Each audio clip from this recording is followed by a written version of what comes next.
ഈശോ പറയുന്നു. ഈ ദർശന പരമ്പരയും ഇങ്ങനെ അവസാനിക്കുന്നു. കർക്കശന്മാരായ സഭാപണ്ഡിതന്മാരുടെ അനുമതിയോടെ എൻ്റെ ആഗമനത്തിനു മുൻപും ആഗമനത്തോടൊപ്പവും അതിനു മുൻപും നടന്ന രംഗങ്ങൾ നിന്നെ ഞങ്ങൾ കാണിച്ചു തരികയായിരുന്നു. എന്നാൽ ആ സംഭവങ്ങൾ വ്യക്തമാക്കാൻ വേണ്ടിയല്ല ഞങ്ങളത് ചെയ്തത്. അവ എല്ലാവർക്കും നന്നായി അറിവുള്ളതാണല്ലോ. നൂറ്റാണ്ടുകൾ പിന്നിട്ടപ്പോൾ പലതും അവയോട് ചേർത്ത് അവ വികൃതമാക്കിയിട്ടുണ്ട്. ഇത് മനുഷ്യ മനസ്സിൻ്റെ ഒരു ബലഹീനതയുടെ ഫലമാണ്. ദൈവത്തിന് കൂടുതൽ മഹത്വം നൽകാൻ വേണ്ടി യാഥാർത്ഥ്യത്തെ വളച്ചൊടിക്കുന്നു. ഉദ്ദേശം ദൈവമഹത്വമായതുകൊണ്ട് അത് ക്ഷമിക്കപ്പെടുന്നു. യാഥാർത്ഥ്യങ്ങൾ ഒരു വെച്ചുകെട്ടും കൂടാതെ അപ്രകാരം തന്നെ അവതരിപ്പിച്ചെങ്കിൽ എത്ര മനോഹരമാകുമായിരുന്നു. കാര്യങ്ങൾ അവിടെ യഥാർത്ഥ രൂപത്തിൽ കാണുന്നത് കൊണ്ട് എൻ്റെ മനുഷ്യത്വത്തിനോ മേരിയുടെ മനുഷ്യത്വത്തിനോ ഒരു കുറവും സംഭവിക്കുന്നില്ല. എൻ്റെ ദൈവത്വത്തിനോ പിതാവിൻ്റെ മഹാത്മ്യത്തിനോ പരിശുദ്ധ ത്രിത്വത്തിൻ്റെ സ്നേഹത്തിനോ ഒരപ്രീതിയും വരുത്തുന്നില്ല. നേരെ മറിച്ച് എൻ്റെ അമ്മയുടെ സുഹൃത്തുക്കളും എൻ്റെ പരിപൂർണമായ എളിമയും തെളിവായി പ്രകാശിക്കുകയും പിതാവിൻ്റെ അനന്തമായ കരുണ വ്യക്തമാക്കപ്പെടുകയും ചെയ്യുന്നു. എന്നാൽ ഈ ദർശനങ്ങൾ നിനക്ക് നൽകിയതിൻ്റെ ഉദ്ദേശം അവയിലെ സ്വാഭാവികമായ അർത്ഥം നിൻ്റെയും മറ്റുള്ളവരുടെയും ജീവിതത്തിൽ ഉൾക്കൊള്ളുകയും അതനുസരിച്ച് നിങ്ങൾ ഒരു ജീവിതശൈലി അവലംബിക്കുകയുമാണ്. 10 പ്രമാണങ്ങളാണ് ജീവിത നിയമം. ആ നിയമം നിങ്ങൾക്ക് വ്യക്തമാക്കുകയും സ്നേഹപൂർവ്വം അവയെ അനുസരിക്കുന്നതിന് നിങ്ങളെ പ്രാപ്തരാക്കുകയും ചെയ്യുന്ന തത്വങ്ങളാണ് എൻ്റെ സുവിശേഷം. മനുഷ്യരെ വിശുദ്ധരാക്കാൻ പ്രമാണങ്ങളും എൻ്റെ സുവിശേഷവും മതി. എന്നാൽ നിങ്ങളുടെ മനുഷ്യപ്രകൃതി നിങ്ങൾക്ക് വലിയ തടസ്സമാണ് ഉണ്ടാക്കുന്നത്. അത് നിങ്ങളുടെ ആത്മാക്കളെ വളരെയധികം താഴ്ത്തിക്കളയുന്നു. അതിനാൽ എൻ്റെ വഴികൾ പിന്തുടരാൻ നിങ്ങൾക്ക് കഴിയുന്നില്ല. നിങ്ങൾ വീഴുന്നു, അല്ലെങ്കിൽ നിരാശരായി നിർത്തുന്നു. നിങ്ങൾ നിങ്ങളോട് തന്നെയും സുവിശേഷം ഉദ്ധരിച്ച് നിങ്ങളെ സഹായിക്കാൻ ആഗ്രഹിക്കുന്നവരോടും ഇങ്ങനെ പറയുന്നു. പക്ഷേ ഈശോയും മാതാവും യൗസേപ്പിതാവും അങ്ങനെ വിശുദ്ധന്മാരും നമ്മെപ്പോലെ അല്ലായിരുന്നു. അവർക്ക് ശക്തി ഉണ്ടായിരുന്നു. അവരുടെ ദുഃഖം കഴിഞ്ഞാലുടനെ അവർക്ക് ആശ്വാസം ലഭിച്ചിരുന്നു. അവർക്കുണ്ടായ അല്പസ്വല്പ ദുഃഖങ്ങളിൽ വികാരങ്ങളുടെ തള്ളൽ അവർക്ക് അനുഭവപ്പെട്ടിരുന്നില്ല. അവർ ഈ ലോകത്തിൻ്റെതായിരുന്നില്ല. അവരുടെ ദുഃഖം അല്പമോ? അവർക്ക് വികാരങ്ങളില്ലായിരുന്നുവോ? ദുഃഖം തങ്ങളുടെ വിശ്വസ്ത സ്നേഹിതനായിരുന്നു. അതിന് വിവിധ രൂപങ്ങളും നാമങ്ങളുമാണ് ഉണ്ടായിരുന്നത്. വികാരങ്ങളുടെ തള്ളൽ വാക്കുതെറ്റായി ഉപയോഗിക്കരുത്. നിങ്ങളെ വഴിതെറ്റിക്കുന്ന ദുർഗുണങ്ങളെ വികാരങ്ങളെന്ന് തെറ്റായി വിളിക്കുന്നത് സത്യസന്ധമായി അവയെ ദുർഗുണങ്ങളെന്നും പ്രധാനപ്പെട്ട ദുർഗുണങ്ങളെന്നും വിളിക്കൂ. ഞങ്ങൾ അവയെ അറിഞ്ഞില്ലെന്നത് പറയുന്നത് ശരിയല്ല. കാണാൻ കണ്ണുകളും കേൾക്കാൻ ചെവികളും ഞങ്ങൾക്കുണ്ടായിരുന്നു. ഈ തിന്മകളെല്ലാം ഞങ്ങളുടെ മുൻപിലും ഞങ്ങൾക്കു ചുറ്റും നൃത്തം ചെയ്യാൻ സാത്താൻ ഇടയാക്കിയിരുന്നു. അഴുക്കിൻ്റെ പാരമ്യം പ്രവൃത്തിയിൽ ഞങ്ങൾക്ക് മുന്നിൽ നിരത്തിവെച്ച് അവൻ്റെ പ്രേരണകൾ കൊണ്ട് ഞങ്ങളെ പ്രലോഭിപ്പിക്കാൻ ശ്രമിച്ചു. എന്നാൽ ദൈവത്തെ പ്രീതിപ്പെടുത്താൻ ഞങ്ങൾ ദൃഢനിശ്ചയം ചെയ്തിരുന്നതിനാൽ അവൻ കൊണ്ടുവന്ന മ്ലേച്ഛതയും പ്രേരണയുമെല്ലാം അവൻ്റെ ഉദ്ദേശത്തിനു നേരെ വിപരീതമായ ഫലമാണ് ഉളവാക്കിയത്. അവൻ കൂടുതൽ അധ്വാനിച്ചപ്പോൾ ഞങ്ങൾ കൂടുതലായി ദൈവത്തിൻ്റെ പ്രകാശത്തിൽ അഭയം തേടി.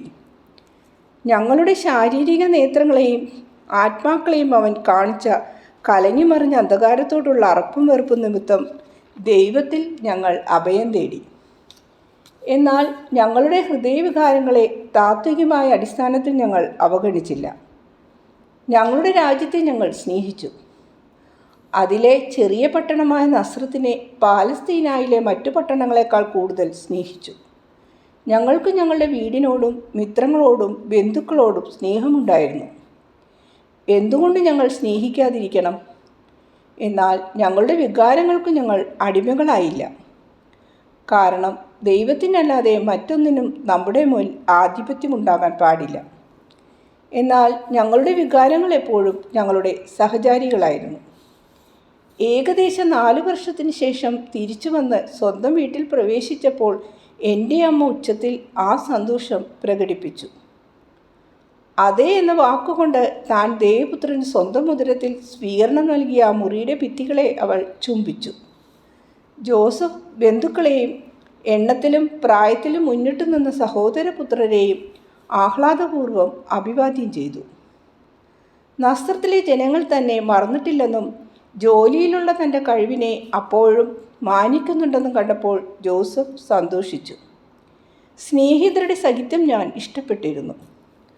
അതിനാൽ യൂദാസിൻ്റെ വഞ്ചന നിമിത്തം ധാർമ്മികമായ ഒരു ക്രൂശിക്കൽ തന്നെ ഞാൻ നിരന്തരം അനുഭവിച്ചിരുന്നു. എന്തുകൊണ്ടത് പാടില്ല? എൻ്റെ അമ്മയോ ജോസഫോ ദൈവഹിതത്തിന് അതീതമായി തങ്ങളുടെ വീടിനെയോ വീട്ടുകാരെയോ കരുതിയില്ല. എന്നാൽ യഹൂദർക്ക് വെറുപ്പും യൂദാസിന് ശത്രുതയും ഉണ്ടാകുമെന്ന് കരുതി പറയേണ്ട വാക്കുകൾ ഞാൻ പറയാതിരുന്നിട്ടില്ല. യൂദാസിനെ എനിക്ക് വിധേയനാക്കാൻ കുറേ പണം കൊടുത്താൽ മതിയെന്ന് എനിക്കറിയാമായിരുന്നു. എനിക്കത് ചെയ്യാൻ കഴിവുമുണ്ടായിരുന്നു. എന്നാൽ അങ്ങനെ ചെയ്താൽ അയാളെ രക്ഷകനായി എനിക്ക് വിധേയനാക്കുകയായിരിക്കില്ല, പണക്കാരനായി എനിക്ക് വിധേയനാക്കുകയായിരിക്കും. അപ്പം വർദ്ധിപ്പിച്ച എനിക്ക് ആവശ്യമെങ്കിൽ പണം വർദ്ധിപ്പിക്കാനും കഴിയുമായിരുന്നു. എന്നാൽ ഞാൻ വന്നത് ഒരുവർക്കും മാനുഷികമായ സംതൃപ്തി നൽകാനല്ല. വിശിഷ്യ ഞാൻ പ്രത്യേകമായി വിളിച്ചവർക്ക് ഞാൻ പ്രസംഗിച്ചത് സ്വയം പരിത്യാഗം, നിസ്സംഗത, പരിശുദ്ധമായ ജീവിതം, എളിയ സ്ഥാനങ്ങൾ ഇവയെല്ലാമാണ്. ഒരു ശിഷ്യനെ കൂടെ നിർത്താനായി അവൻ്റെ ശരീരത്തിനും മനസ്സിനും തൃപ്തി വരും വിധം അവന് പണം കൊടുക്കുകയാണെങ്കിൽ ഞാൻ എന്തുതരം ഗുരുവായിരിക്കും? എന്തു നീതിയായിരിക്കും ഞാൻ ചെയ്യുക? തങ്ങളെ തന്നെ ചെറുതാക്കുന്നവർ എൻ്റെ രാജ്യത്തിൽ വലിയവരായിരിക്കും. ലോകദൃഷ്ടിയിൽ വലുതാവാൻ ആഗ്രഹിക്കുന്നവർ എൻ്റെ രാജ്യത്തിൽ ഭരണം നടത്താൻ അർഹരല്ല. അവർ പിശാചുക്കൾക്ക് കിടക്കിയുണ്ടാക്കാനുള്ള വൈക്കോലായിരിക്കും. കാരണം ലോകത്തിലെ വലിപ്പം ദൈവനിയമത്തിന് ഘടകവിരുദ്ധമാണ്. ലോകം വലിയവർ എന്ന് വിളിക്കുന്ന ആളുകൾ മിക്കവാറും അന്യായമായ മാർഗങ്ങളിലൂടെ ഉന്നത സ്ഥാനങ്ങൾ നേടാൻ അറിയുന്നവരാണ്. അതിനാൽ അവർ സഹോദരങ്ങളെ ചവിട്ടിമെതിക്കുന്നു. അവരെ ചവിട്ടുപടികളായി ഉപയോഗിച്ച് മുകളിലേക്ക് കയറുന്നു. ഭരിക്കാൻ വേണ്ടി കൊലപാതകം നടത്തേണ്ടതെങ്ങനെയെന്നറിയാവുന്നവരെ വലിയവരെന്ന് ലോകം വിളിക്കുന്നു. ശാരീരികമായോ ധാർമ്മികമായോ അവർ കൊല ചെയ്യുന്നു. അങ്ങനെ സ്ഥാനമാനങ്ങൾ അവർ പിടിച്ചെടുക്കുന്നു. വ്യക്തികളുടെയും സമൂഹങ്ങളുടെയും രക്തം ചൊരിഞ്ഞ് രാജ്യങ്ങൾ പിടിച്ചടക്കി തങ്ങളെ തന്നെ പുഷ്ടിപ്പെടുത്തുന്നു.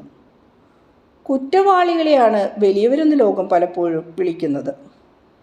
ശ്രേഷ്ഠത അടങ്ങിയിരിക്കുന്നത് ആക്രമണം ചെയ്യുന്നതിലല്ല, മറിച്ച് നന്മ, സത്യസന്ധത, സ്നേഹം, നീതി എന്നിവയിലാണ്. നിങ്ങൾ വലിയവരെന്നു കരുതുന്നവർ നിങ്ങൾക്ക് നൽകുന്ന പഴങ്ങൾ ഏതുതരം വിഷമാണെന്ന് നിങ്ങൾക്ക് മനസ്സിലാക്കാൻ കഴിയും.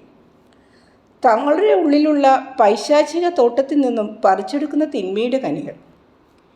ഏറ്റവും ഒടുവിലത്തെ ദർശനത്തെക്കുറിച്ച് മാത്രമേ പറയാൻ ഞാൻ ഉദ്ദേശിക്കുന്നുള്ളൂ. മറ്റുള്ളതെല്ലാം ഞാൻ വിട്ടുകളയുന്നു. കാരണം അതേക്കുറിച്ച് പറഞ്ഞാലും ഫലമൊന്നുമില്ല. അവയെക്കുറിച്ചുള്ള യാഥാർത്ഥ്യം അറിയാൻ ലോകം ആഗ്രഹിക്കുന്നില്ല. അവസാനത്തെ ദർശനം സുവിശേഷത്തിൽ 2 പ്രാവശ്യം പ്രതിപാദിച്ചിട്ടുള്ളൊരു കാര്യം ഞാൻ കൂടുതൽ വ്യക്തമാക്കുന്നു. മത്തായിയുടെ സുവിശേഷത്തിൽ ഒരു വാചകം 2 പ്രാവശ്യം കാണുന്നുണ്ട്. എഴുന്നേറ്റ് ശിശുവിനെയും അവൻ്റെ അമ്മയെയും കൂട്ടി ഈജിപ്തിലേക്ക് രക്ഷ പ്രാപിക്കുക. എഴുന്നേറ്റ് ശിശുവിനെയും അവൻ്റെ അമ്മയെയും കൂട്ടി ഇസ്രയേൽ നാട്ടിലേക്ക് തിരിച്ചു പോകുക. ദർശനത്തിൽ നീ കാണുകയുണ്ടായി ശിശുവിനോടുകൂടി മേരി തനിയെയാണ് അവളുടെ മുറിയിലെന്ന്. മേരിയുടെ പ്രസവത്തിന് ശേഷമുള്ള കന്യാത്വവും ജോസഫിൻ്റെ ചാരിത്രവും പലരും ശക്തിയായി നിഷേധിക്കുന്നുണ്ട്. തങ്ങൾ തന്നെ ഭോഗാസക്തിയുടെ ചെളിക്കുണ്ടായതിനാൽ തങ്ങളെപ്പോലുള്ള ഒരാൾക്ക് പ്രകാശം പോലെ നിർമ്മലവും തെളിവറ്റതുമായ പരിശുദ്ധ ജീവിതം നയിക്കാൻ കഴിയുമെന്നവർ സമ്മതിക്കുകയില്ല. നികൃഷ്ടരായ അവരുടെ ആത്മാക്കൾ അത്യന്തം ദുഷിച്ചതും അവരുടെ മനസ്സ് മാംസത്തോട് വ്യഭിചരിക്കുന്നതുമാണ്. തന്മൂലം തങ്ങളെപ്പോലുള്ള ഒരാൾക്ക് ഒരു സ്ത്രീയെ അവളുടെ ശരീരത്തെ പ്രതിയല്ലാതെ ആത്മാവിനെ പ്രതി ബഹുമാനിക്കാൻ കഴിയുമെന്ന് വിചാരിക്കാൻ അവർക്ക് സാധിക്കുകയില്ല. മാംസമായതിനെ വിട്ടുയർന്ന് സ്വഭാവയുക്ത തലത്തിൽ ജീവിക്കാനോ ദൈവത്തിനായി മാത്രം ജീവിക്കാനോ അവർക്ക് കഴിയുകയില്ല.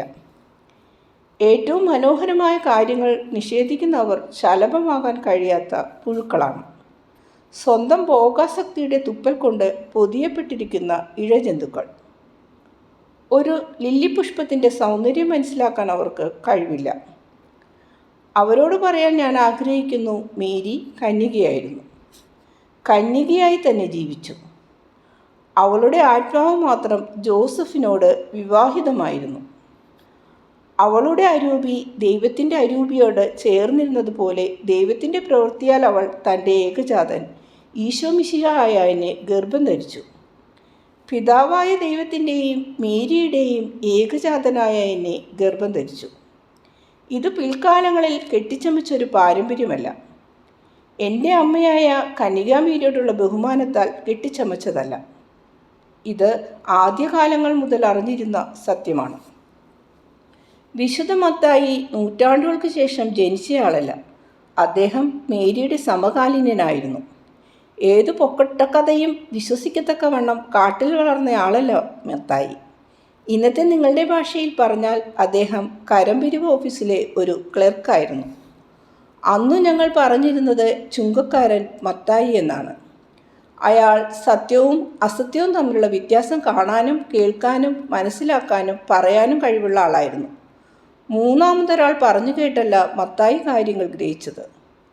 തൻ്റെ ഗുരുവിനോടും സത്യത്തോടുമുള്ള സ്നേഹത്താൽ പ്രേരിതനായി മേരിയോട് ചോദിച്ച് കാര്യങ്ങൾ മേരിയിൽ നിന്ന് നേരിട്ട് കേട്ടതാണ് മത്തായി എഴുതിയിരിക്കുന്നത്. മേരിയുടെ നിത്യകന്യകാത്വത്തെ നിഷേധിക്കുന്നവർ മേരി അസത്യം പറഞ്ഞുവെന്ന് ചിന്തിക്കാൻ ധൈര്യപ്പെടുമെന്ന് ഞാൻ വിചാരിക്കുന്നില്ല. മറ്റു കുട്ടികളുണ്ടായിരുന്നെങ്കിൽ എൻ്റെ ബന്ധുജനങ്ങൾ തന്നെ അത് വ്യക്തമാക്കുകയും മേരി അസത്യം പറഞ്ഞുവെന്ന് തെളിയിക്കുകയും ചെയ്യുമായിരുന്നു. ജെയിംസ്, യൂദാസ്, സൈമൺ, ജോസഫ് എന്നിവർ മത്തായിയുടെ കൂടെയുണ്ടായിരുന്ന ശിഷ്യരാണ്. തന്മൂലം അവരുടെ അഭിപ്രായം മറ്റൊന്നായിരുന്നെങ്കിൽ മത്തായിയുടെ പ്രസ്താവനയെ അതുമായി താരതമ്യപ്പെടുത്തി സത്യം കണ്ടുപിടിക്കാമായിരുന്നു. എന്നാൽ മത്തായി പറയുന്നത് എഴുന്നേറ്റ് നിൻ്റെ ഭാര്യയെയും കൂട്ടിയെന്നല്ല, അവൻ്റെ അമ്മയെയും കൂട്ടിയെന്നാണ്. അതിനു മുൻപ് മത്തായി പറയുന്നത് ജോസഫിനോട് വിവാഹ വാഗ്ദാനം ചെയ്തിരുന്ന ഒരു കന്യക എന്നാണ്. അവളുടെ മണവാളൻ ജോസഫ് എന്നും പറയുന്നു. കന്യകയുടെ പരിശുദ്ധിയെ നിഷേധിക്കുന്നവർ ഇത് അന്നത്തെ ഭാഷാശൈലിയാണെന്ന് പറയുമെന്ന് തോന്നുന്നില്ല. കാരണം ഭാര്യ എന്ന വാക്ക് ഒരു അപമാനമായി ആരും കരുതിയിരുന്നതില്ല എന്നതാണ് സത്യം. വിശുദ്ധ ഗ്രന്ഥത്തിൻ്റെ ആദ്യ ഭാഗത്ത് നമ്മൾ വായിക്കുന്നത് അവൻ ഭാര്യയോട് ചേരും എന്നാണല്ലോ. വിവാഹത്തിൻ്റെ ശാരീരികമായ പൂർത്തീകരണം വരെ അവളെ സഖി എന്ന് പറയുന്നു. അതിനുശേഷം ഭാര്യ എന്നും പറയുന്നു. വിവിധ സാഹചര്യങ്ങളിലും പല അധ്യായങ്ങളിലും ഇങ്ങനെയാണ് ഉപയോഗിച്ചിരിക്കുന്നത്. ആദത്തിൻ്റെ പുത്രന്മാരുടെ ഭാര്യമാരെക്കുറിച്ചുള്ള പദപ്രയോഗം ഇങ്ങനെയാണ്. സാറായെ അബ്രാഹത്തിൻ്റെ ഭാര്യ എന്നാണ് വിളിക്കുന്നത്. നിന്റെ ഭാര്യയായ സാറ ലോത്തിനെ കുറിച്ച് പറയുന്നത് നിന്റെ ഭാര്യയെയും 2 പുത്രിമാരെയും കൂട്ടി എന്നാണ്. റൂത്തിൻ്റെ പുസ്തകത്തിൽ പറയുന്നത് മോവാബുകാരി മാഹോലോൻ്റെ ഭാര്യ എന്നാണ്. രാജാക്കന്മാരുടെ 1-ാം പുസ്തകത്തിൽ പറയുന്നു എൽക്കാനയ്ക്ക് 2 ഭാര്യമാരുണ്ടായിരുന്നു. തുടർന്നുള്ള ഒരു ഭാഗത്ത് പറയുന്നു എൽക്കാന അവൻ്റെ ഭാര്യ ഹന്നായുമായി സംഗമിച്ചു എന്ന്. വീണ്ടും ഏലി എൽക്കാനയെയും അയാളുടെ ഭാര്യയെയും അനുഗ്രഹിച്ചു എന്ന് രേഖപ്പെടുത്തിയിരിക്കുന്നു. വീണ്ടും രാജാക്കന്മാരുടെ പുസ്തകത്തിൽ പറയുന്നു ഭൃത്യനായിരുന്ന ഊറിയായുടെ ഭാര്യ ബത്ശബ ദാവീദിൻ്റെ ഭാര്യയായി തീരുകയും അവൻ്റേതായ ഒരു പുത്രനെ പ്രസവിക്കുകയും ചെയ്തു. തോബിയാസിൻ്റെ പുസ്തകത്തിൽ എന്താണ് വായിക്കുന്നത്?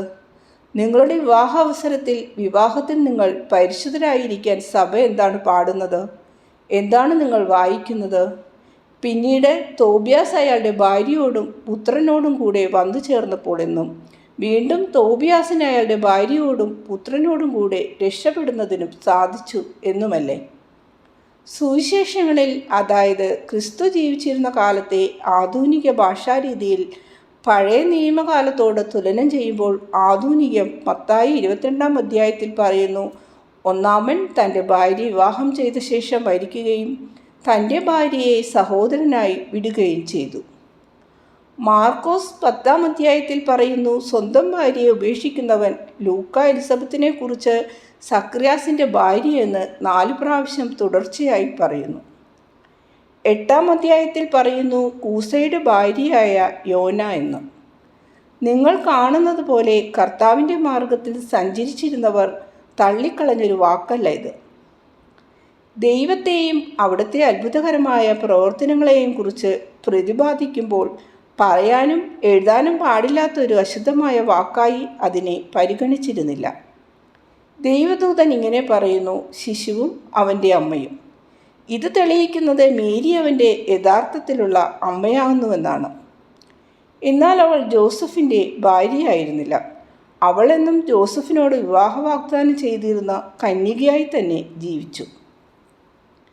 ഈ ദർശനത്തിൻ്റെ അവസാനത്തെ പാഠം ഇതാണ്. മേരിയുടെയും ജോസഫിൻ്റെയും ശിരസിൽ വിളങ്ങുന്ന പ്രകാശാലയമാണത്. അന്യോന്യയായ കന്യക, നീതിമാനും വിദഗ്ധനുമായ മനുഷ്യൻ, ചാരിത്രത്തിൻ്റെ സൗരഭ്യം വീശിയിരുന്ന 2 ലില്ലിപ്പൂക്കൾ. അവരുടെ മധ്യേ പരിശുദ്ധിയുടെ പരിമളം സ്വീകരിച്ചാണ് ഞാൻ വളർന്നത്. കൊച്ചു ജോണെ, മേരിക്ക് തൻ്റെ വീട്ടിൽ നിന്നും പിതൃരാജ്യത്തിൽ നിന്നും പോകേണ്ടി വന്നപ്പോഴുണ്ടായിരുന്ന ദുഃഖത്തെക്കുറിച്ച് എനിക്ക് നിന്നോട് പറയുവാൻ കഴിയും. എന്നാൽ ആ വാക്കുകൾ ആവശ്യമില്ല. നീ അത് മനസ്സിലാക്കുകയും ദുഃഖത്താൽ മരിക്കുകയും ചെയ്യുന്നു. നിന്റെ ദുഃഖം എനിക്ക് തരിക, അതുമാത്രം എനിക്ക് മതി. നിനക്ക് തരാൻ കഴിയുന്ന ഏറ്റവും ശ്രേഷ്ഠമായ കാര്യം അതാണ്. ഇന്ന് വെള്ളിയാഴ്ചയാണ് മേരി. ഗാഗുൽത്തായിൽ എനിക്കും എൻ്റെ അമ്മയ്ക്കുമുണ്ടായ ദുഃഖങ്ങൾ ഓർത്ത് നിന്റെ കുരിശുകൾ വഹിക്കാൻ ശ്രമിക്കുക. തങ്ങളുടെ സമാധാനവും സ്നേഹവും നിന്നോടുകൂടെ ഉണ്ടായിരിക്കട്ടെ.